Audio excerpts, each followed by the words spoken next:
네, 안녕하십니까. 반갑습니다.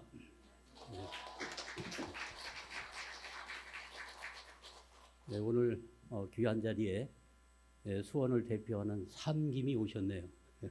김용서 우리 협의 회장님 오셨고, 또 김호겸, 다 김씨예요, 그죠? 그다음 김태지 우리 KCLC 목사님 오셨고, 또 가정연합을 위해서 또 김영석 또 부회장님께서 오셨습니다. 오늘 사김이 이렇게 오셨습니다. 네, 감사를 드립니다. 네, 오늘 환영사를 통해서 또 축사를 통해서 격려사를 통해서 다 진단이 되었습니다. 대한민국이 위기에 처해 있다. 이런 말씀을 많이 하셨습니다. 오늘 저는 하나님이 보호하사 대한민국 만세 이런 제목으로 오늘 말씀을 드리도록 하겠습니다. 세계 어느 나라도 애국가에 하나님의 성호를 넣어서 애국가를 부르는 민족이 있을까요? 아마도 없지 않을까 생각이 되어집니다. 유일하게 대한민국은 하나님을 시봉하든 시봉하지 않든 온 국민이 다 같이 하나님을 애국가에 넣어서 부르는 유일한 민족이 되었습니다. 또 하나님이라고 하지 않고 하느님이라고 표현하고 있습니다. 여러분, 하나님과 하느님의 차이점은 어떻게 구별을 할 수가 있겠습니까? 우리가 보통 집에서 그래도 명문 있는 가문에서는 자녀들을 사람들이 호칭을 할 때 아들을 아드님 이렇게 표현합니다. 그죠? 아드님. 딸을 딸님 이렇게 하지 않습니다. 따님 이렇게 하고 또 아버님, 그죠? 그래도 하나님도 하느님으로 표현을 하면서 이 하나님을 아주 제대로 높여 부르는 극존칭의 그러한 용어가 하느님이라고 이야기하고 있습니다. 그래서 대한민국은 하나님을 하느님으로 그렇게 호칭해 왔고, 지금도 캐톨릭에서는 하느님으로 그렇게 표현을 하고 있습니다. 하느님이 됐던 하나님이 되었던 또 하나님이라고 하는 표현은 천지를 창조하신 창조주 하나님으로부터 모든 존재물이 태어났기 때문에 한 존재로부터 태어난 피조물, 그래서 하나의 존재라고 하는 그런 의미에서 하나님 이렇게 호칭을 하고 있는 것입니다. 오늘 대한민국이 위기 상황이 있고 전 세계가 지금 위기적 상황에 놓여 있습니다. 전쟁이 연일 이어지고 있고 끊이지 않고 있습니다. 이스라엘과 하마스 이 전쟁이 467일 만에 이렇게 끝났습니다. 휴전은 되었어요. 이제 언제 또 터질지 모르죠. 거기는 화약고기 때문에 언제 터질지 모릅니다. 러우 전쟁 지금 현재 1070일을 맞이하고 있습니다. 6.25 전쟁이 1129일 동안 전쟁을 했습니다. 앞으로 6.25 전쟁보다도 더욱더 길어질 것이다. 그렇게 전망을 하고 있습니다. 지금 기후 위기가 심각합니다. 기후의 온도, 지구의 온도가 계속해서 올라가고 있죠.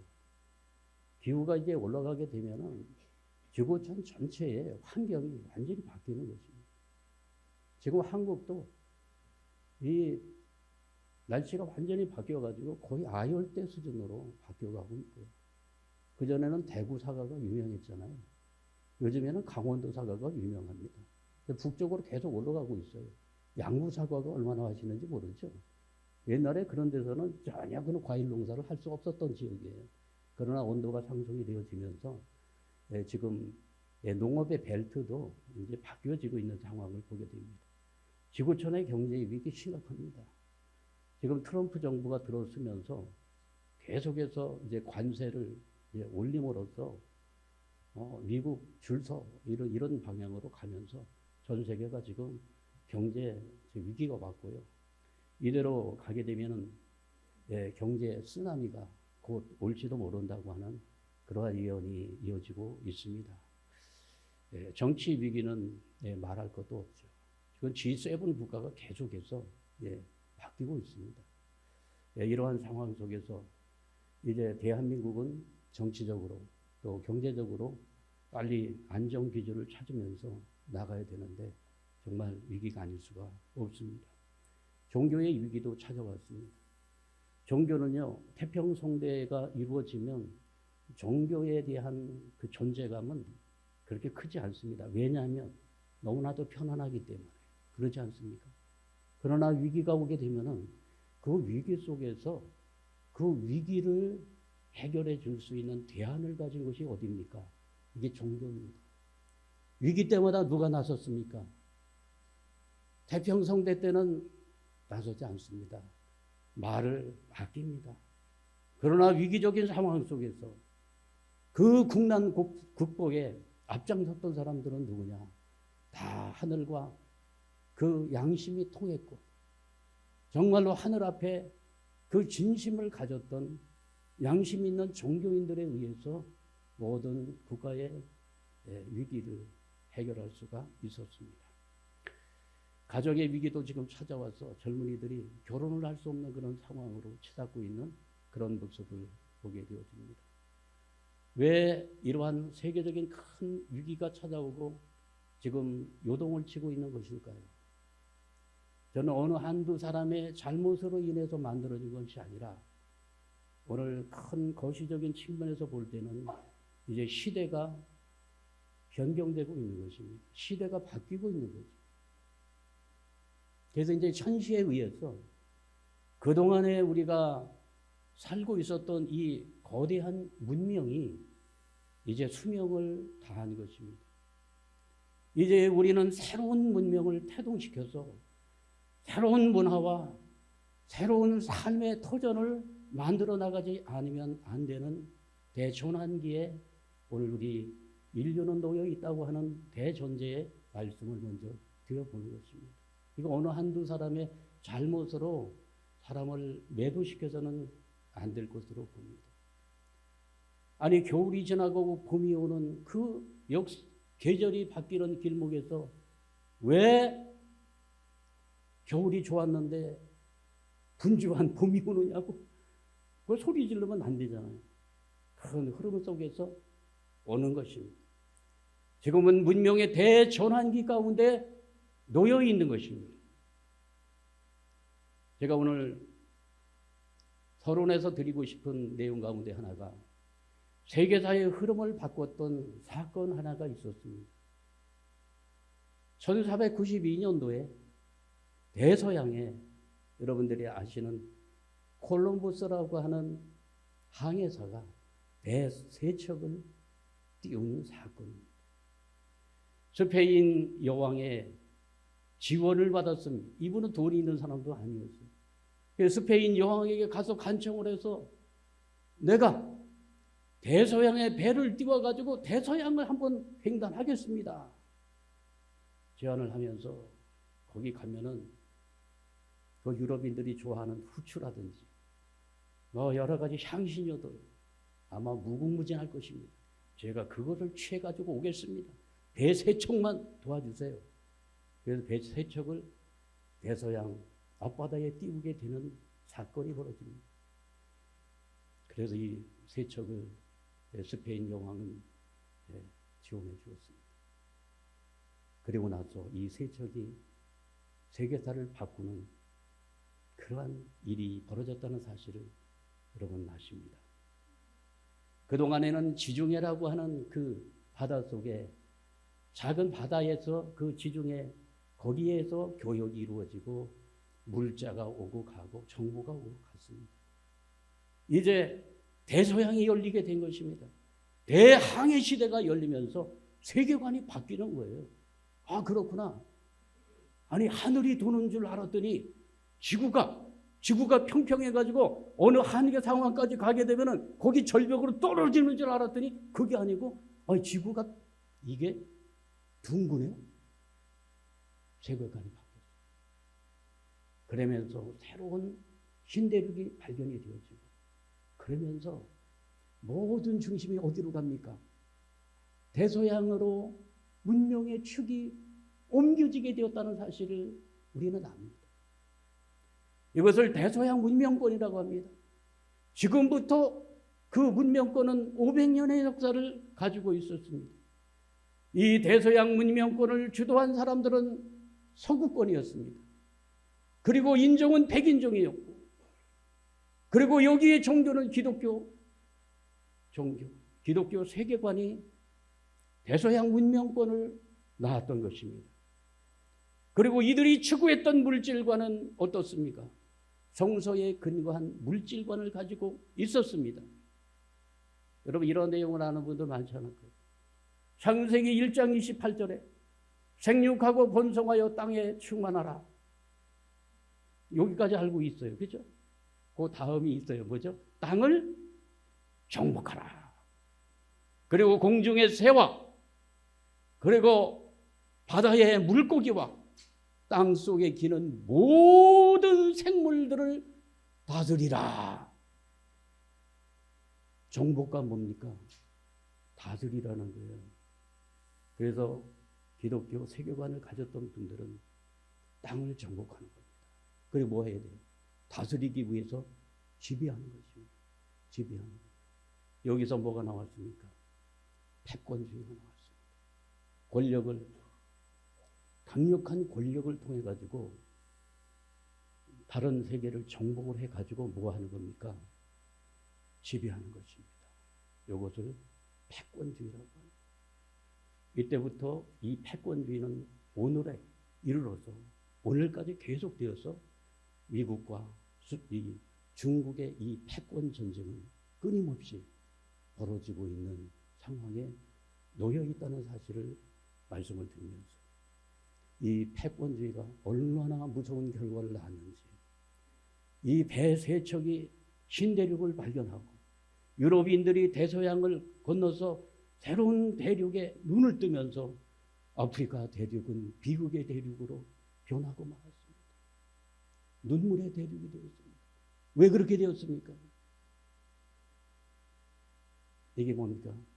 아프리카 대륙에 살고 있던, 평화롭게 살고 있었던 사람들이 우리와 피부색이 다르다고 해서 그들을 노예로 삼았습니다. 이거는 노예 무역선입니다. 사람을 싣고 다니는 배를 무슨 배라고 합니까? 여객선이라고 하죠. 물건을 싣고 다니는 배를 무슨 배라고 합니까? 화물선이라고 합니다. 이들을 여객선에 실었습니까? 화물선에 실었습니까? 화물선이죠. 이건 뭡니까? 사람이 아니고 뭐라는 거죠? 이건 물건이라는 거예요. 사람이 아니라는 거예요. 그러니까 이거 차곡차곡 이렇게 해가지고 이 짐을 적재하듯이 적재를 해가지고 어디로 끌고 가는 겁니까? 새로운 일터로 가서 노예시장에 갔다가 이들을 파는 그러한 일들이 벌어졌어요. 2인 1조로다가 손에는 수갑을 채우고 발에는 뭘 채웠습니까? 족쇄를 채워가지고 차곡차곡 배에다 이렇게 실었습니다. 이게 아프리카의 눈물입니다.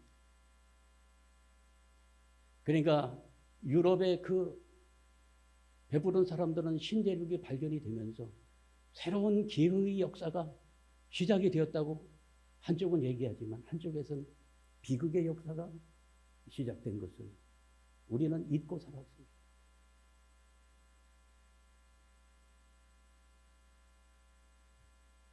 이곳은 15세기에서 19세기에 2천만 명이 팔려간 노예 무역의 중심지 고래섬입니다. 여기에서 생리별을 한 곳입니다. 가족들이 생리별을 했어요. 이곳을 2018년 1월 19일 날 세네갈 고래섬에 한학자 총재님, 한학자 우리 참 어머님께서 이곳을 방문하셨습니다. 이 문이 무슨 문입니까? 여기에서 여기 이제 배를 여기다 대면은 여기서 착착 한 사람씩 그 화물선에 그 적재되는 자리입니다. 여기가 생리별을 해야 되는 자리입니다. 가족을 등지고 생리별을 하면서 통한에 눈물을 쏟았던 통한과 원한의 땅. 여기에 얼마나 많은 사람들이 마음의 상처를 안고 가문이 풍지박살이 나고 그랬던 자리입니다. 여기에 가셔서 한학자 총재님께서 기도하시고 대서양문명권의 특히 기독교인들의 잘못을 지적하면서 하나님의 본질, 예수님의 본질을 몰랐다. 그것을 말씀하시며 이렇게 회원식 축도를 가졌습니다. 당신의 깊은 뜻과 예수님의 본질을 모르는 기독교 문화권은 아프리카 고래섬에 비통한 역사를 남겼습니다. 내 이웃을 네 몸과 같이 사랑하라 하신 예수님의 말씀은 어디 가고 기독교 문화권에서 이곳 아프리카까지 온 선교사들은 그 본질을 잃어버리고 피부색이 다르다고 하여 인간 대접을 하지 않는 역사가 있었습니다. 한 많은 세월 500여 년간을 참고 기다려온 아프리카의 백성들을 하늘이여 기억하여 주시옵소서. 기도하시오. 이 기도와 더불어서 한학자 총재님께서 고래섬에 배를 타고 가셨어요. 배 한 척이 뜬 겁니다. 이 배는 아프리카를 절망의 땅으로 바꾸는 배가 아니라 아프리카를 절망에서 희망의 땅으로 바꾸는 그런 사건이 이루어지게 되었던 것입니다. 여러분 박수 한번 하늘 앞에 올려주시기 바랍니다. 대서양 문명권은 물질 만능주의를 낳았습니다. 지금은 최첨단 과학과 기술을 지배하는 물질 문명의 사회 속에 모든 사람들이 물질 만능주의, 물질 지상주의 세계관, 가치관에 함몰되어 있는 형국입니다. 그러면서 그동안 신봉해왔던 하나님의 존재를 부정하고 이제 하나님을 서서히 마음속으로부터 지워버리기 시작했습니다. 하나님의 상신시대가 왔고 더불어서 하나님을 잃어버린 인간은 양심을 상실하기 시작했습니다. 지금 이 시대 양심이 실종된 시대입니다. 결과 불법과 편법이 판치는 세상, 인간의 교만과 욕심이 어디까지 갈지 모르겠어요. 개인적 이기주의와 집단 이기주의가 만연된 사회 속에 지금 서로가 죽이고 또 죽이는 그러한 무언의 전쟁들이 벌어지고 있는 상황을 맞이하고 있습니다. 경쟁과 미움의 적대 관계는 점점 높아지고 공동체는 무너져 내리고 있는 상황을 맞이하고 있습니다. 인간 정체성의 위기를 이제 맞고 있는 것입니다. 무한경쟁. 무한경쟁의 의미는 뭡니까? 1등만 살아남는 사회구조죠. 2등도 살아남습니다. 승자 독식. 일단 승자가 위너가 되면은 모든 권력과 모든 지식과 기술과 정보를 독점하는 승자 독식의 세상. 약육강심. 힘의 논리죠. 약자를 배려하지 않는 그러한 이 비극적인 문화를 이제 우리는 이러한 문화 속에서 두 발을 딛고 살아가는 존재이다 보니까 우리 모두의 삶이 고단하고 어렵습니다. 그래서 오스팔트 슈팽글러라고 하는 그 역사학자는 서구의 몰락이라고 하는 책을 일찍이 출판했습니다. 이제 서구 문명은 저물어가고 있다. 몰락해가고 있다. 이렇게 이야기를 하면서 저자는 서구 문명의 몰락을 일찍이 예견하면서 서구 문명의 쇠퇴기를 맞고 있다고 분명하게 지적을 하고 있습니다. 하늘은 이러한 상황을 그냥 보고만 있겠습니까? 살아계신 하나님이 보고만 침묵만 하고 계시겠습니까? 그래서 하늘은 이 서구 문명권의 이제 몰락과 함께 새로운 문명을 대동시키기 위해서 문명의 축을 지금 옮기고 계시는 것입니다. 어디로 오고 있는 것입니까? 대서양을 중심으로 삼았던 이 500년의 세계사를 주도했던, 특히 영국과 미국과 구라파를 중심 삼은 이 대서양 문명권을 이제 저물게 하고 이제 문명의 축을 옮겨서 태평양을 중심 삼은 태평양 문명권의 시대를 하늘은 열어가고 있다는 사실을 우리는 알고 있습니다. 알고 계시죠? 이제 문명의 축이 어디로 옮겨졌습니까?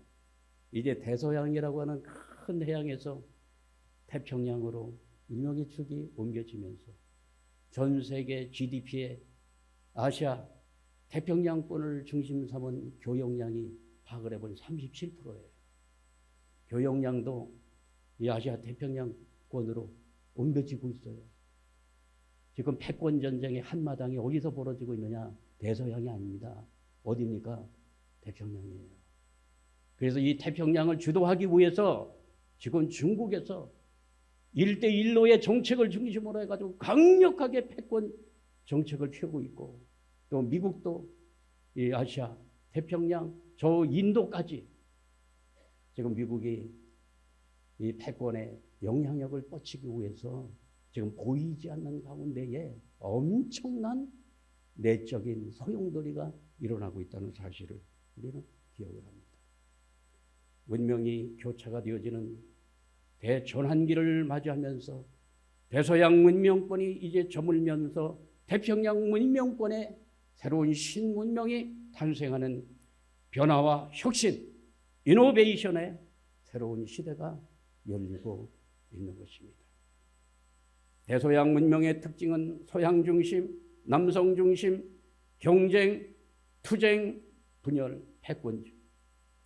여기에 태평양 문명권은 동양권이 중심이 되고 남성이 아닌 여성이 더 중심이 되고 경쟁이 아닌 상생의 시대로 투쟁과 분열이 아닌 화합과 통일로 패권주의가 아닌 평화주의로 이제 문명의 구체적인 컬러가 바뀌어지고 문명의 콘텐츠가 바뀌어지는 그런 시대를 맞고 있다는 사실을 기억을 해야 됩니다. 뉴 노멀 시대. 요즘에 뉴 노멀이라고 하는 말을 많이 문학자들이, 역사학자들이, 사회학자들이 쓰고 있습니다. 뉴 노멀이라고 하는 게 무슨 뜻입니까? 새로운 표준이 만들어진다는 거예요. 과거의 스탠다드가 무너지고 새로운 스탠다드가 만들어진다는 거예요. 문명의 새로운 표준이 창출되어지는 대전환기, 이 시대를 오늘 우리는 맞이하고 있는 것입니다. 여기에 신문명의 표준이 어디인가? 하늘은 신문명의 표준이 되는 이 중심축으로 한민족을 택하셨다는 것입니다. 이제 한민족의 사상과 문화가 이제 태평양 문명권 시대를 맞이하면서 신문명의 중심축을 이루면서 천원의 운세는 한반도에 몰려와서 한반도에 지금 닻을 내렸습니다. 맞습니까? 그래서 요동을 치는 겁니다. 그래서 요동을 치는 거예요. 이제 이 신문명을 주도해 나가는 사람들은 사람도 바뀌어야 되지 않겠습니까? 이제 하늘을 신봉하며 사람을 사랑하며 이제 전 세계가 함께 공생공영할 수 있는 큰 마음을 가진 그러한 사람들에 의해서 신문명은 새로운 모습으로 태동되어서 발전되어져 나갈 것입니다. 한반도는 문명의 결실지가 될 것이라고 문선명 한학자 총재님께서는 일찍 이 문명 내용을 이렇게 예견하셨습니다. 한국에서 물질 문명이 최고도화가 이루어진다는 거예요. 물질 문명이. 그러니까 물질 문명을 대표하는 것이 경제력, 그다음에 뭐죠? 국방력 이런 것이겠죠. 우리나라 경제력이 세계 10위가 됐잖아요.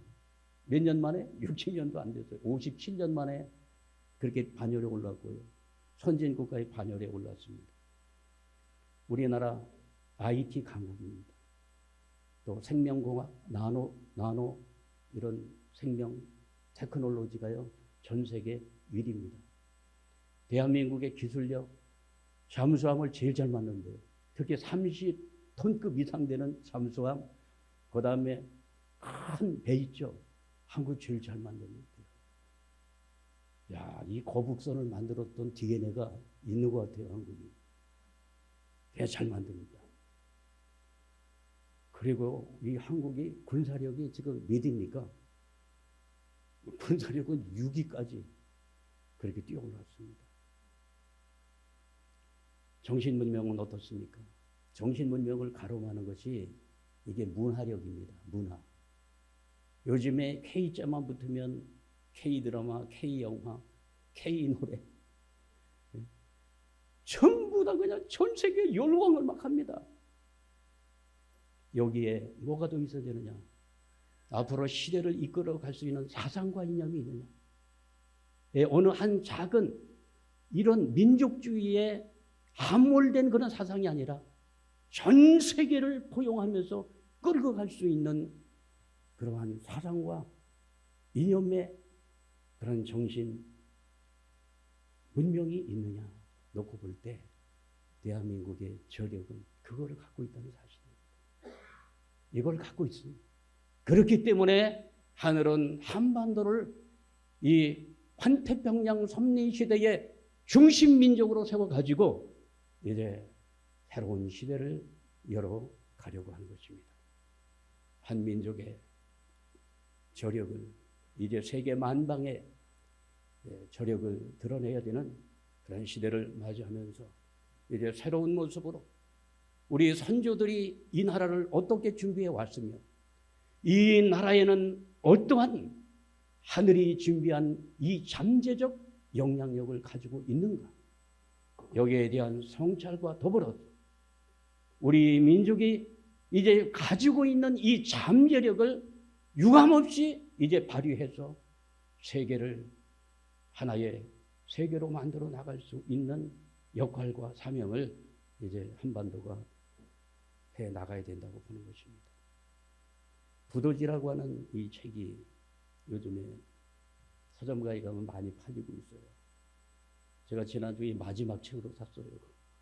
왜냐하면 이 부도지라고 하는 이 책이 요즘 굉장히 많은 사람들이 이 책을 읽고 있습니다. 이 부도지라고 하는 책은 박재상이라고 하는 그 신라시대의 유명한 가문이고 충신입니다. 이분 가문에는요, 역사적으로 이 대한민국에 내려오는 고서를 그 집안에서 소장하고 있었고, 또 이 박재상은 그 당시에 지금 국립박물관 같은 그런 곳에서 일을 했기 때문에 대한민국의 그 상고사에 대한 역사적인 사료들을 많이 이렇게 접할 수 있는 일을 했던 분입니다. 이분이 부도지라고 하는 책을 냈는데, 여러분 이 부도지는 뭐냐면은 우리 민족의 상고사를 밝히고 있는 환단곡이라든지 그런 책이 있지 않습니까?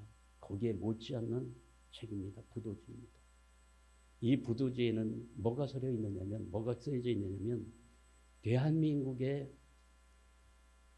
창세기, 대한민국이 어떻게 출발이 됐는가, 한민족에 대한 시원을 알려주고 있고, 그것을 넘어서서 천지의 창조가 어떻게 되어졌는지 대한민국의 창세기, 이것이 오늘 제가 말씀을 드렸던 내용입니다. 이 내용을 보니까, 부도지를 보니까 성경의 창세기 여러분 읽어보셨죠? 너무나도 성경의 창세기와 비슷한 내용을 가지고 있습니다. 한 민족을 창조한 그 역사를 출발시킨 그분이 누구냐? 마고신이라는 거예요. 마고. 여러분 들어보셨죠? 마고. 그래서 마고 신화가 있습니다. 이 마고 신화에 등장하는 이 신은 남성이 아닙니다. 생명 창조를 한 여신, 어머니 신입니다. 그래서 한국에서는 뭘로 알려져 있나요? 마고, 할매. 할머니 이렇게 하지 않고 마고, 할매. 여러분, 할매 하면은 어떤 느낌이 듭니까? 할머니를 평가절하 하는 그런 용어가 아니고요. 친근성. 할매, 잘 계시오. 할매, 건강하세요. 할매, 삼신 할매, 마고 할매. 이런 내용으로 알려져 있는데요. 이 마고신이 마고성을 만듭니다. 그 마고성은 뭔가 이렇게 봤더니 에덴 동산이에요. 아담 해와가 창조가 되어가지고 하나님과 아담 해와 천사들이 함께 활동했던 에덴 동산. 그래서 성경에는 그 에덴 동산으로 다시 돌아간다고 하는 회귀 사상이 있지 않습니까? 다시금 잃어버렸던 인류의 영원한 본향, 에덴 동산으로 돌아간다고 하는 그러한 창세기의 창세 신화가 있습니다. 그런데 이 대한민국 한민족의 뿌리가 되어지는 이 마고 신화를 보면은 마고성을 만들고 마고성에 사는 사람들은 너무나도 하늘의 전심을 가지고 살았기 때문에 그냥 말을 하나 하지 않아도 이신젓이 다 통했대요. 그리고 죄를 지을래야 지을 수가 없었대요. 왜냐? 하나님의 마음은 다 심정적으로 느끼고 있었기 때문에. 그러한 공동체가 마고성이었다고 표현하고 있습니다. 마고성은 성경의 에덴 동산과 똑같은 개념을 가지고 있습니다. 그런데 어느 날 마고성의 자제율, 스스로 법을 지키는 자제율이 있었는데 거기 그 마고성에는요, 이거 하면 안 돼! 이거 해! 이런 율법이 아니고 스스로 그 자정 능력을 갖게 하는 자제율이 있었는데, 하늘의 법도가 있었는데 그 법도를 어기고 오미의 변이 일어났다고 합니다. 변고가 일어났다는 거 어느 날 변고가 일어났는데 어떤 사건이냐? 포도를 따먹는 사건이 벌어졌대요. 아니, 포도 따먹고 타락한 민족이 이걸 몰랐어요. 한국에 포도밭이 무지하게 많은데 포도를 따먹고. 네, 그건 어떤 다른 의미가 있을 것입니다. 그래서 에덴 동산에는 선악과를 따먹고 타락을 했는데 이 한민족의 시원을 이루고 있는 이 마고 신화에 의하면 오미의 변을 통해 가지고 포도를 따먹은 것이 문제가 되어 가지고 인간이 타락해서 영성을 상실하게 되었고 마고성을 출성하게 되었다. 마고성을 떠나게 되었다. 타락의 후예들이 마고성을 떠나게 된 겁니다. 그러면서 다시 마고성으로 돌아가야 하기 때문에 하늘이 천부를 주셨대요. 우리 천부경 얘기 많이 합니다. 그죠? 천부. 하늘의 말씀을 주셔가지고 천부를 중심 삼고서 수양을 통해서 다시금 어디로 돌아가는 거예요? 마고성으로 돌아간다고 하는 사상이 복본 사상입니다. 복. 다시 복자, 근본본. 다시 근본으로 돌아간다는 거예요. 이게 성경의 섭리와 우리는 뭡니까? 복귀죠. 에덴 동산으로의 복귀잖아요. 여기 복본이에요. 우리 민족의 고요한 이 말씀의 그 용어는요, 복본입니다. 본연의 세계, 근본의 세계로 다시 돌아가는 섭리가 바로 이 마고 신화에서 알려주는 한민족의 위대한 구원의 메시지인 것입니다. 이런 역사를 우리가 다 놓치고 살았습니다.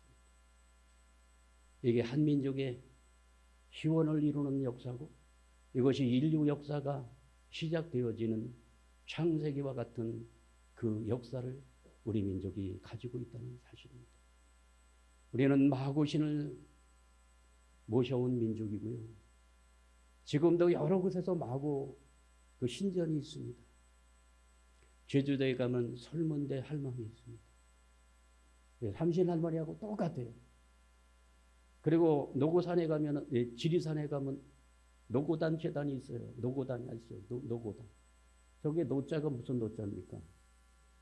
늙을 노자고요. 요 고자는 마구 할 때 그 고자예요. 계집여변의 옛 고자잖아요. 옛날의 어머니, 태초의 어머니. 이게 마고신이죠.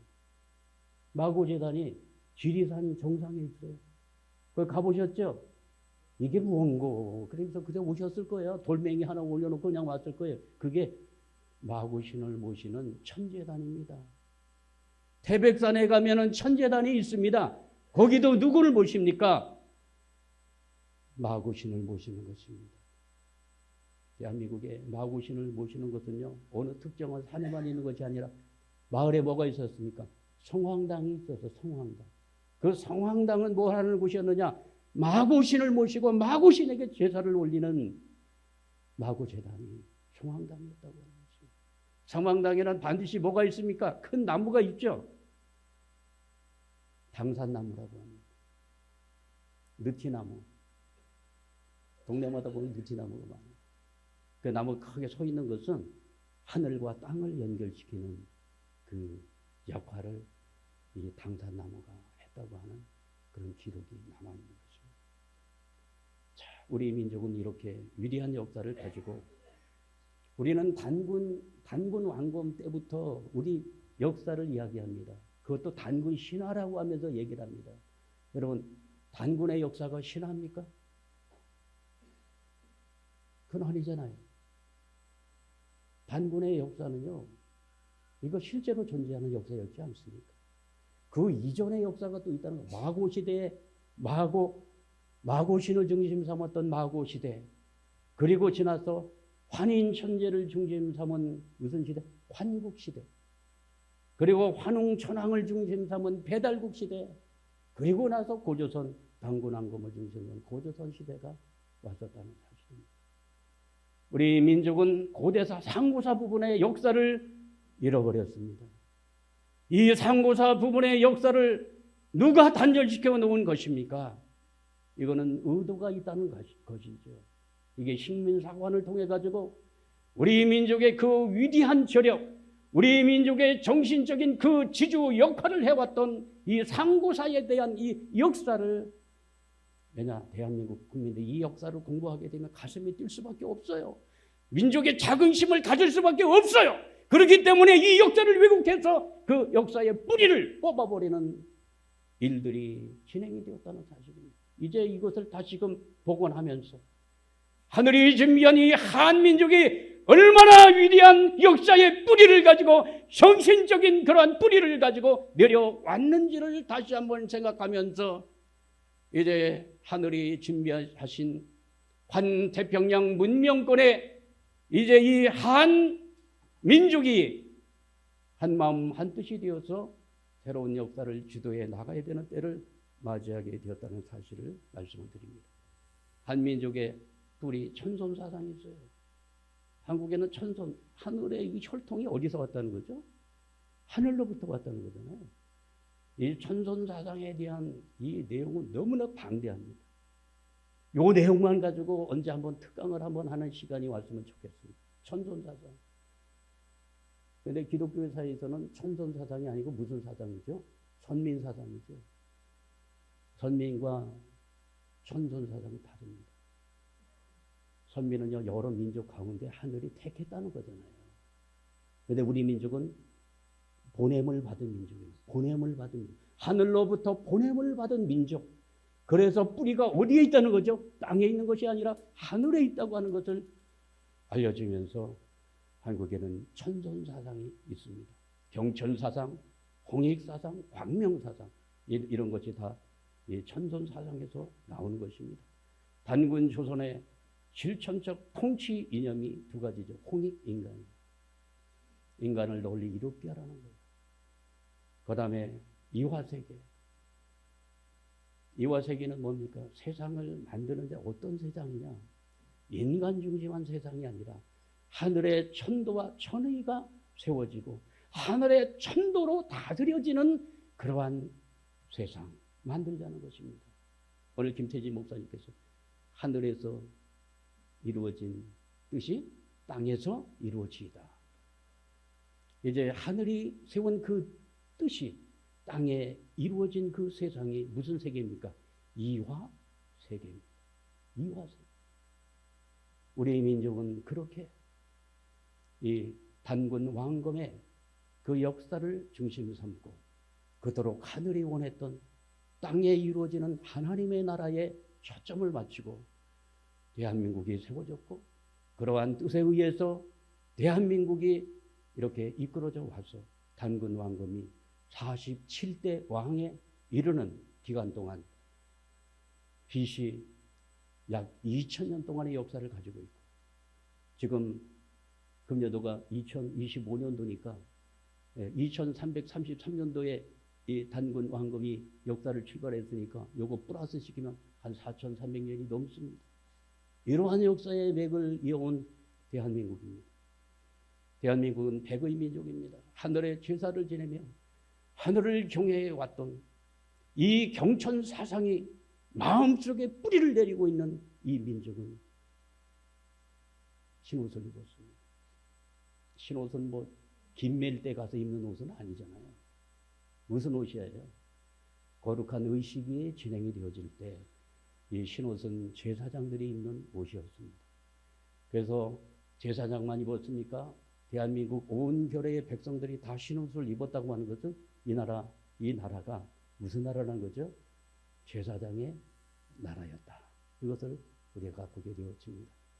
하나님을 경외해온 경천 사상의 깊은 뿌리를 가지고 있는 민족이 한민족이 되는 것입니다.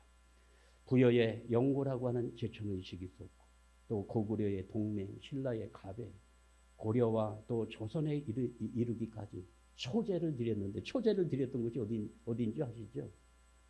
이것이 바로 만이산 참성대입니다. 만이산 참성대에 가보면 거기 그 하늘 앞에 제사를 올린 천제단입니다. 우리는 신명 문화를 가지고 있습니다. 신명.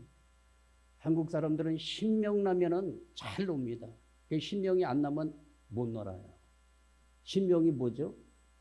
신이 내려야 돼. 신이 내려서 신과 함께 같이 신과 함께라는 영어도 있지만 한국 사람들은 신바람이 나요. 신이 내려야 됩니다. 그죠? 그래서 교회에서도 성령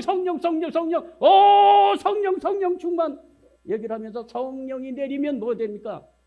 그냥 목사가 그냥 막 설교가 달라지고 찬양이 달라지고 막 난리가 나요. 막. 우리 민족은 무슨 민? 신명 민족, 신명 문화를 갖고 있어요.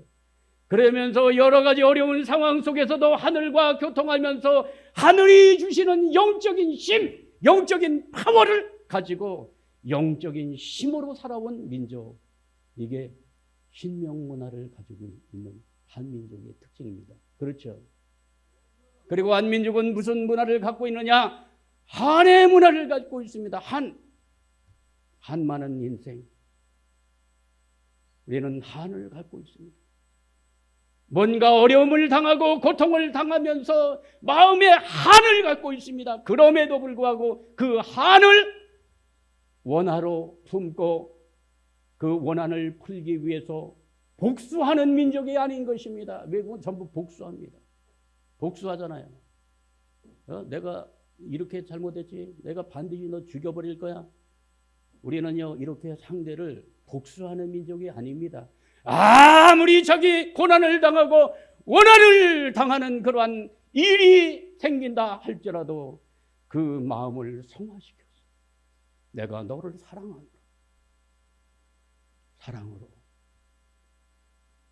이 원한을 성화시켜서 살아온 민족이 대한민국입니다. 얼마나 위대합니까? 그러죠? 그렇기 때문에 우리 민족은 세계를 품을 수가 있는 것입니다. 여러분, 대한민국의 여성들이 많이 추었던 강강술래 춤이 있습니다. 강강술래는 낮에 추는 춤이 아닙니다. 요즘은 낮에도 추는 것 같아요. 밤에 췄습니다. 언제 춥니까? 보름달이 휘영청 밝을 때 그것도 그냥 달만 쳐다보는 것이 아니라 큰 그릇을 가운데 이렇게 놓고 거기다 정화수 물을 깨끗한 물을 거기다 붓게 되면 저 하늘의 달이 어디에 비칩니까? 정화수 그 물에 비춰가지고 보름달이 땅 위에 둥그렇게 이렇게 떠오르게 되면 그 달을 중심 삼고 빙글빙글 돌면서 원무를 추었던 것입니다. 원무, 화합과 통일이에요. 손에 손을 잡고 화합과 통일과 평화를 염원하는 춤을 추면서 덩실덩실 춤을 추면서 하늘을 중심 삼은 평화 애호 민족의 그 정서를 즐겼던 민족이 대한민국이 아니겠습니까? 강강술래. 그 가운데 달이 뭘 상징하고 있냐면 마고신을 상징합니다. 어머니신, 마고 우리를 창조하시고 우리를 보호하시고 양육하시는 마고 할머니, 우주의 어머니를 그 물에다 띄워놓고 그것을 중심 삼고 덩실덩실 춤을 추면서 활동했던 한민족의 위대한 문화 유산입니다. 자, 한민족은 또 어떠한 그 마음의 그 기준을 세우고 왔느냐면 종교를 화합시키는 마음을 갖고 있습니다. 삼국시대로부터 이 나라에는 불교, 유교, 도교가 함께 들어와서 서로 간에 충돌하지 않았어요. 잘 이렇게 화동하면서 이 종교를 서로 간에 인정하고 수용하는 그러한 문화를 만들어 왔습니다. 자, 이러한 종교들은 하늘을 중심한 조화롭게 융합을 시키는 전통을 이 민족은 발전시켜 갔다고 하는 것입니다. 대한민국 사람들이 비빔밥을 좋아해요. 그죠? 비빔밥 맛있죠? 그래서 어떤 사람들은 종교 비빔밥의 나라다 이렇게 얘기를 하더라고요. 종교가 비빔밥처럼 잘 섞인다는 거예요. 아버지는 기독교, 엄마는 불교, 아들, 딸은 통일교. 같이 밥을 먹을 수 있을까요? 외국에서는 그 불가능해요. 불가능합니다. 가정이 해체됩니다. 그러나 우리는 종교적 배경이 다름에도 불구하고 밥상을 마주 앉아 함께 평화롭게 밥을 먹을 수 있는 나라가 대한민국이라는 사실을 놓고 볼 때 얼마나 대한민국의 국민들이 마음의 그 크기가 넓고 깊은가 하는 것을 보게 되어집니다. 동의하시죠? 네. 우리 민족은 평화, 애호 민족으로서 평화를 사랑하는 민족. 930여 차례의 침범을 받았음에도 불구하고 언제나 그 외국을 우리가 도전을 해서 땅을 빼앗기 위해서 공격을 해온 그러한 역사가 없는 평화를 사랑하는 역사를 가지고 있습니다. 지금은 오랜 세월 하늘이 주신 그 문화의 DNA를 우리 대한민국 국민들 한민족이 갖고 있기 때문에 지금 문화 강국으로서 세계적으로 영향을 미치고 있습니다. K컬처, 심정 문화입니다. 자, 이 심정 문화는 뭡니까? 왜 세계의 많은 사람들이, 세계인들이 한국의 문화를 좋아하는 걸까요?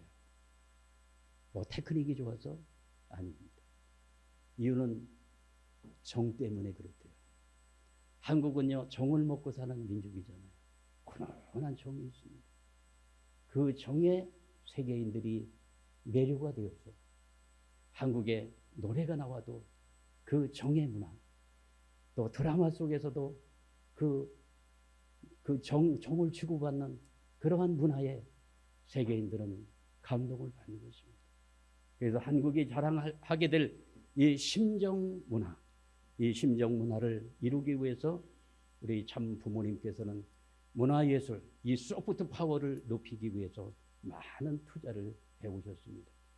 1962년도 리틀 엔젤스 예술단을 이렇게 창설을 해서 한 민족의 그 위대한 문화를 세계 속에 정말 알리는 문화 사절단, 공공 외교의 사절단으로서 그 역할을 감당해 왔고, 또 1984년도에 유니버셜 발레단을 만들어서 발레의 이 불모지 땅에 발레의 인프라를 구축을 하면서 이 대한민국을 정말 문화 강국의 반열로 올리는데 일조했던 그 기초를 우리 참 부모님께서 닦아오셨다는 사실을 우리 대한민국의 온 국민들이 알아야 될 것으로 생각이 되었습니다. 아십니까? 자, 이제 대한민국이 세계 속의 중심 민족이 될 것이라고 하는 예언가들의 증거는 너무너무 많습니다. 대표적인 분이 타고르입니다. 인도의 희성이죠. 이분은 시를 쓸 때 꼭 하늘 앞에 기도하면서 영감을 받아가지고 영시를 썼잖아요. 그래서 3.1운동, 1919년도 3.1 운동의 고사가 일어나게 될 때 이분은 한반도를 바라보면서 시를 썼어요. 그것이 동방의 등불이 아니겠습니까? 그래서 이 한반도가 이제 굉장히 이제 부상하게 될 것이라고 하는 그러한 예언가들의 증거는 너무나 많이 있고, 이분은 임마누엘 베스트라이시라고 하는 교수인데, 이분은 미국 분인데 참 한국 사람보다 한국을 더 사랑하는 사람입니다. 이분은 이렇게 한국을 극찬하고 있습니다. 1등 국가로 갈 수 있는 잠재력을 가진 나라다. 한국인의 잠재력은 선조들의 문화에서 찾아야 된다. 효도를 완전히 새롭게 재해석하자. 남북 통일에 대한 시각도 재정립을 하자. 그러면서 한국 사람이 모르는 3가지를 이 사람이 얘기했어요. 첫째, 한국 사람이 모르는 거 첫째. 궁금하시죠? 얼마나 잘 사는지 한국 사람이 모른다. 외국에 나가보면 알잖아요. 참 한국 대단합니다. 2번째 뭡니까? 위험한데? 위험한 줄 모르는 나라가 한국이다. 아니 머리 기르다가 미사일이 날아가도 어디까지 가는 거야? 저런 거. 일본에 가나? 어디 가나? 미국까지 가나? 이러면서 이놈의 미사일이 멀리 날아가니까 우리나라는 그냥 지나갈 거야. 우리 그렇게 생각하잖아요. 미국에서는 그냥 한국에 그냥 금방 전쟁 나는 줄 알고 그냥 막 전화하면서 미국으로 빨리 와 막 이렇게 하는데, 우리 필리핀에 이제 장인 장모가 있잖아요. 전화를 가끔 해요. 위험하다며 빨리 필리핀으로 와라. 그런데 위험한 걸 모른다는 거죠. 3번째 뭡니까? 중국과 일본이 얼마나 대단한 나라인지 한국이 모른다. 왜냐? 무지하니까.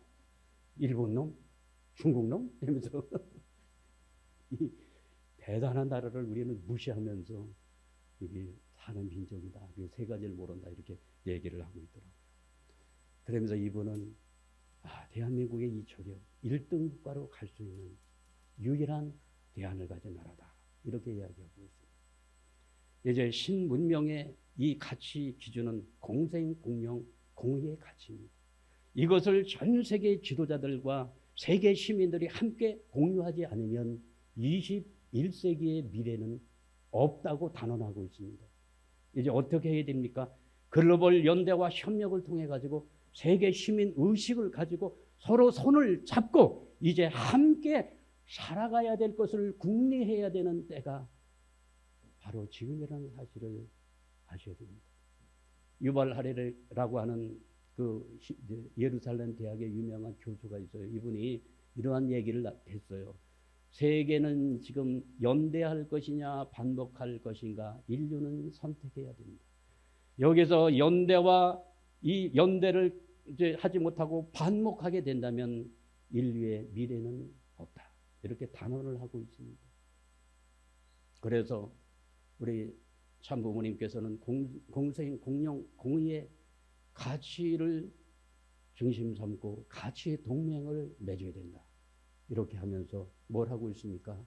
글로벌 연대와 협력의 시대를 촉진하기 위해서 월드 서밋 2022를 하면서 세계의 정상들과 세계에 영향력을 미치는 종교 지도자, 정치 지도자, 언론 또 뿐만이 아니라 문화계, 예술계 이런 방면의 지도자들을 모아가지고 공생, 공영, 공의의 협력 모델을 구축해 나가고 있는 것입니다.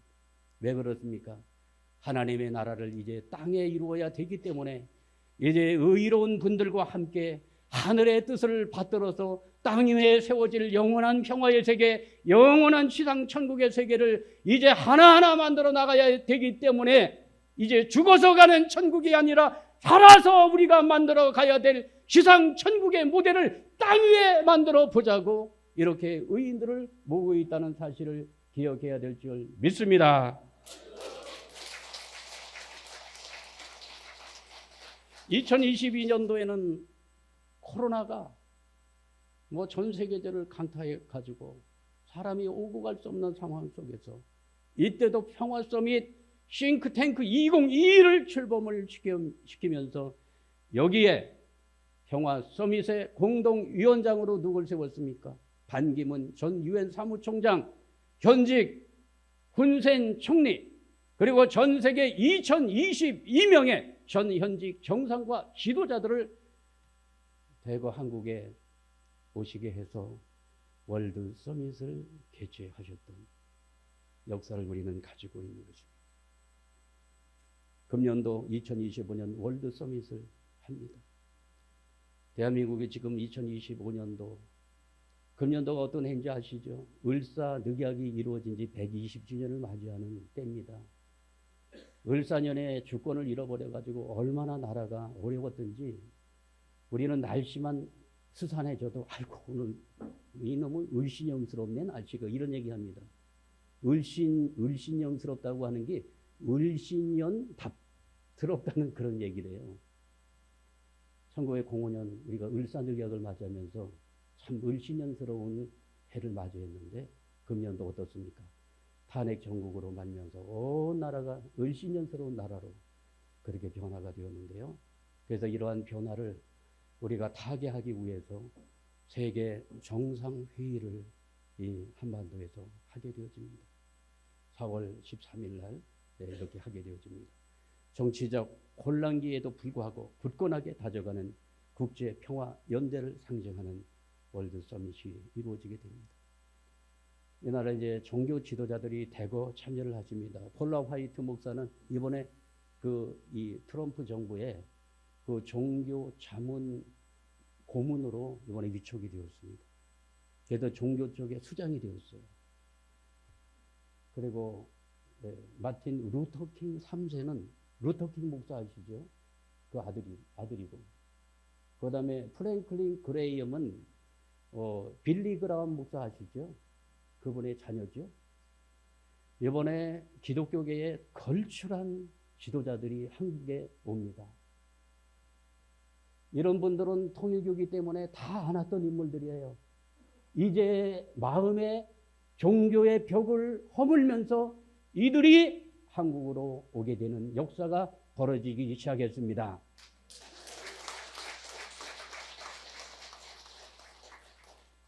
이번에 국회의장들이 그렇게 많이 옵니다. 현직들이 남미에서도 많이 오고 아시아 쪽에서도 많이 오고. 왜 국회의원들이 국회의장들이 오나 봤더니 대통령이 지금 저기 어느 곳에 가 계시잖아요. 그러니까 대통령들은 와서 대통령을 만나고 가야 되는데 면회 갈 수는 없잖아요. 그러니까 국민을 대표하는 국회의장들이 이번에 대거 한국을 찾아오게 됩니다. 그래서 그분들이 어디로 가냐? 국회에 가가지고 이번에 메시지를 전하게 됩니다. 북한을 향해서 그리고 저 중국과 러시아를 향해서 한반도의 안보의 위기를 가하지 마시고 전 세계의 이 정상급의 지도자들이 와가지고 국회에서 그 메시지를 전하면 여기는 엄청 큰 영향력을 발휘하게 되는 것입니다. 아주 여러분 우리 통일교회 교인들 왜 광화문 광장으로 안 나옵니까? 얘기하고 있잖아요. 아까도 김영수 시장님. 우리는 그거보다 더 큰 일을 하고 있는 것입니다. 거기 가서 이것만 한다고 끝나는 것이 아니라 이제 세계사를 이끌고 가는 이 영향력 있는 지도자들을 어떻게 하늘 뜻 앞에 세우고 섭리의 그 중요한 자리에 세워가지고 함께 평화세계를 만들어 나갈 것인가를 고민하는 사람들이 있어야 되지 않겠습니까?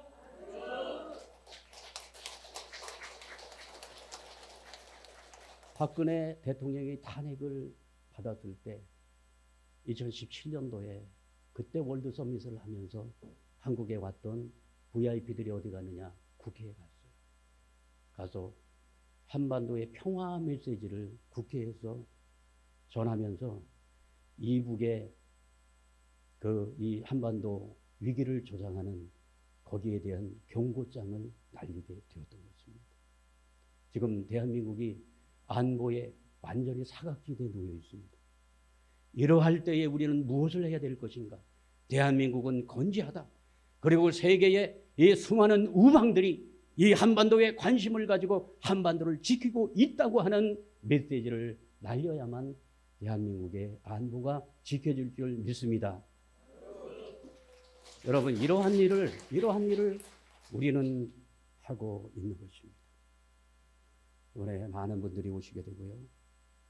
그리고 신문명의 또 특징 중에 하나가 천지인의 조화세계입니다. 천지인.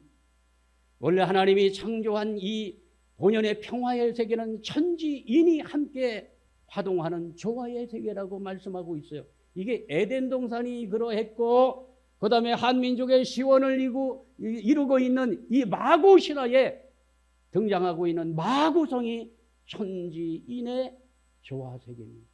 이 세계는 하나님을 부정하거나 하나님이 없다고 부정하는 무신론의 그런 세계가 아니고, 하나님을 관념의 신으로 모시는 것이 아니고 실제 지상에 하나님을 모시고 신과 인간과 만물이 조화를 이루는 세계, 이게 우리 민족이 염원해 온 마고성 지상 천국의 세계입니다. 이 세계를 만들어 나가자고 하는 것입니다. 구체적으로 보면은 에덴 동산은 신이 있었고 인간이 있었고 만물이 있었습니다. 그런데 이 관계를 보니까 신과 인간의 관계가 주종의 관계예요. 에덴 동산입니다. 왜냐? 하나님은 창조주이고 우리는 뭡니까? 피조물이에요. 하나님은 주인이고 우리는 그 주인에 의해서 만들어진 피조물. 그래서 이 관계가 무슨 관계입니까? 기독교인들은, 목사님들이 주의 종이라고 얘기하죠. 주의 종이다. 하나님이 주인이고 나는 종이다. 그죠? 주종의 관계. 그리고 인간과 만물의 이 관계도 정복하라. 그리고 모든 생물을 다스리라. 이 개념이 소유와 지배의 개념이라는 겁니다. 그러나 우리 에덴 동산, 하늘이 꿈꿔왔던 이 마구성을 중심 삼은 이 본연의 이상향은 어떠한 곳이냐? 신과 인간이 무슨 관계입니까? 부자관계를 이루고 있다는 거예요. 부자관계.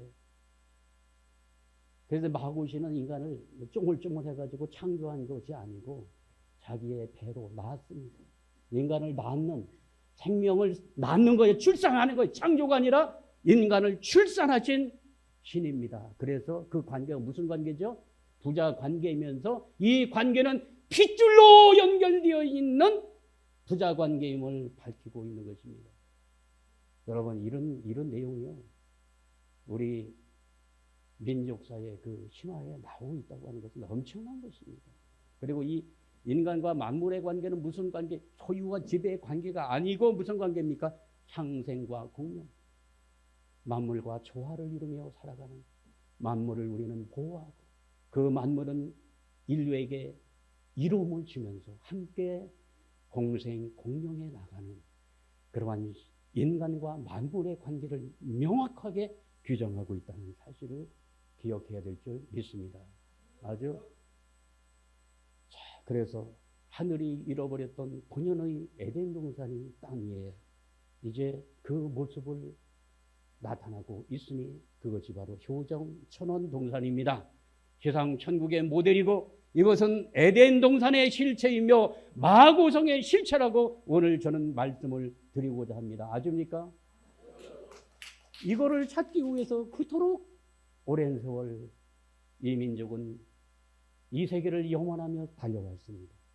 이제 천원궁 천일 성전에 하늘 부모님을 모시는 그랜드 오픈식이 4월 13일 날 이루어지면서 이 역사를 주관하시는 한학자 총재를 참어머님께서는 스스로를 홀리 마더 한 이렇게 규정을 하시면서 이제 평화의 어머니, 통일의 어머니로서 위상을 더해가고 있다는 사실을 기억해야 됩니다. 여러분, 지리산 밑에 가면 산청군이 있지 않습니까? 산청군에 마고신을 이렇게 만들어 놨어요. 그 마고신 동상에다가 밑에다가 이름을 썼어. 마고 여신. 그리고 영어로다가 뭐라고 써놓은지 아세요? 홀리 마더. 홀리 마더. 야, 깜짝 놀랐어요. 홀리 마더, 성스러운 어머니. 그래서 이 홀리 마더는요, 어머니께서 이것은 고유명사로 앞으로 쓰겠다. 그냥 홀리 마더. 홀리라고 하는 것은 거룩이라는 뜻입니다. 하나님을 지칭할 때 거룩하신 하나님 이렇게 얘기하고 있지 않습니까? 그래서 신의 신성을 이야기할 때 첫 번째가 홀리, 거룩입니다. 홀리 마더. 그래서 홀리 마더는 뭐냐면은 이 민족이 숭상해온 마더신, 그 마고신의 그 어원과 같은 것입니다.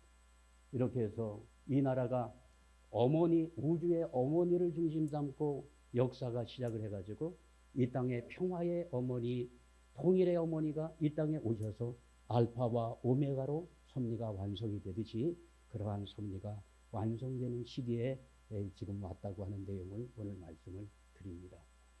그래서 하늘이 지향하는 지상천국의 모델은 One Family on the God. 하나님 아래 인류 한 가족의 세계입니다. 그렇죠? 그런데 여기에 가운데 누가 들어가야 되느냐?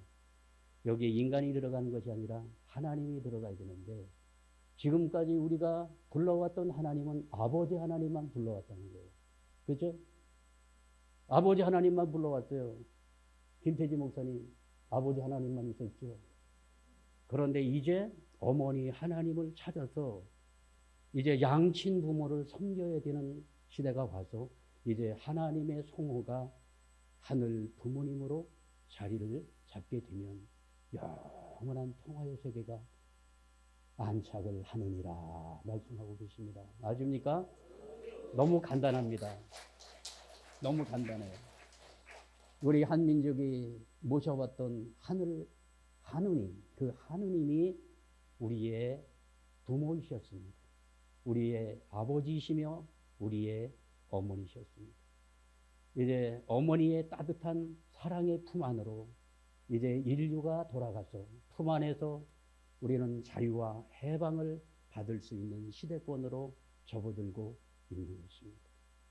이제 온 세계에, 전 세계에 이제 백성들이 하나님을 하늘 부모로 모시고 지금까지 은폐되어져 왔던 하늘 어머니의 신상을 우리가 다시금 하늘 앞에 올려서 하늘 어머니가 인류의 역사 속에 다시 등장하게 될 때 인류는 영원한 행복의 세계를 찾을 수 있을 것이라고 생각되어집니다. 수원은 말 그대로 물의 도시, 생명의 근원이 되는 도시, 이 수원에서 하늘 부모님이 가장 먼저 자리 잡는 그러한 아주 신령한 수원의 도성이 되기를 진심으로 축원하면서 오늘 말씀을 마치도록 하겠습니다. 네, 감사합니다.